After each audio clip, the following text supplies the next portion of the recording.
आइए आप सबके बीच में बहुत प्यारा सा गीत खुशबू रानी के साथ में सुनाने जा रहे हैं। आप लोग देखने का अपना प्यार और आशीर्वाद दीजिएगा।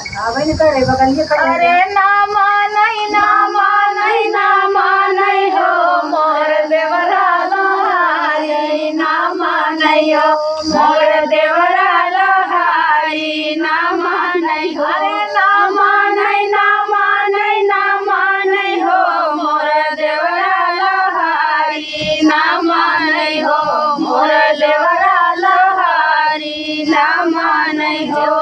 कहई हौजी खाना बनाया देवरा कहई भौजी खाना बनाया सैया कहई जाऊ धनारी ना मानई हो मोर देवरा लोहारी ना मानई हो मोर देवरा लोहारी ना मानई हो।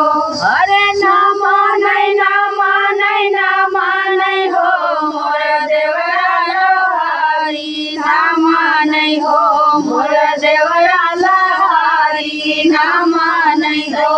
कहई देवरा कहई भौजी पानी भराई दा देवरा कहई भौजी पानी भराई दा सैया कहई नमी जाबू दलारी ना मानई हो मोर देवरा लोहारी ना मानई हो मोर देवरा लोहारी ना मानई हो।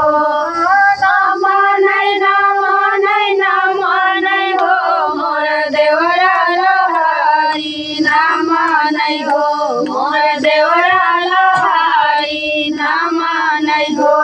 कहई भौजी से जिया लगाई दा देवरा कहई भौजी से जिया लगाई दा सैया कहई फंसी जाबू दलारी ना मानई हो मोर देवरा लोहारी ना मानई हो